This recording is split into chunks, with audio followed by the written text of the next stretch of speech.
దమ్ము ధైర్యం ఉంటే కాపు కులం లేని చోట మీరెళ్ళి నిలబడి గెలిచి చూపించండి.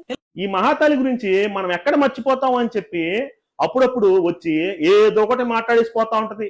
దమ్ములు ధైర్యాల గురించి మాట్లాడుతుంది. మగోళ్ళు కూడా దమ్ములు ధైర్యాల గురించి మాట్లాడరు, ఈవిడ మాట్లాడుతుంది.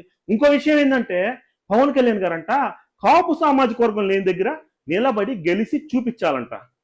సరే 175 నియోజకవర్గాలు యాడ్ నిలబడమంటావో చెప్పు, లేకపోతే నీ జగన్మోహన్ రెడ్డి గారు చెప్పి ఎక్కడ కావాలంటే అక్కడ నిలబడతాడు, ఎంత మెజార్టీగా ఉంటే అంత మెజార్టీతో గెలుస్తాడు. That is Pawan Kalyan. మీ పులివెందుల పిల్లి అని చెప్పి జగన్మోహన్ రెడ్డి ఉన్నాడు కదా, ఆయన్ని జిల్లా దాటి బయటికి రావద్దని చెప్పు. నియోజకవర్గం మారి కడప నియోజకవర్గం ఉంది కదా, అక్కడ మాధవి రెడ్డి గారు ఉన్నారు కదా, ఆవిడ పైన గెలిచి చూపించమని చెప్పు.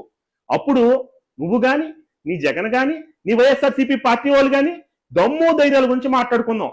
అంతవరకు మీకు మాట్లాడే అర్హతే లేదు. కమ్మ, కులము, మతము, పేటిఎం, డబ్బులు ఇవన్నీ ఏం లేదు, నువ్వు మాట్లాడలేవు తెలుసు.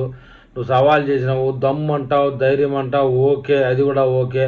సరే, మీ జగన్మోహన్ రెడ్డిని 175 అన్నీ వదిలిపాడేసి కడప అన్నట్టు కడప కూడా వదిలే, రాజంపేట, రాయచోటి ఎక్కడ లేరు.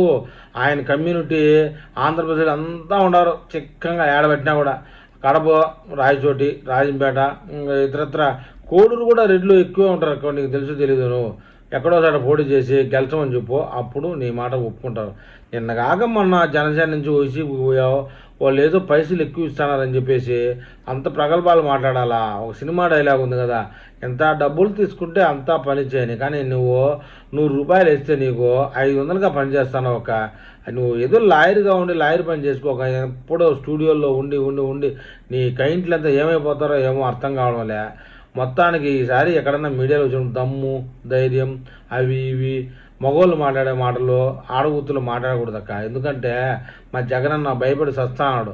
వీళ్ళు మాట్లాడే మాటల వల్ల నాకు 2029లో 5-6 సీట్లన్నా వస్తాయా రావా అని చెప్పేసి. ముందు మీ అన్నకు ధైర్యం చెప్పండి.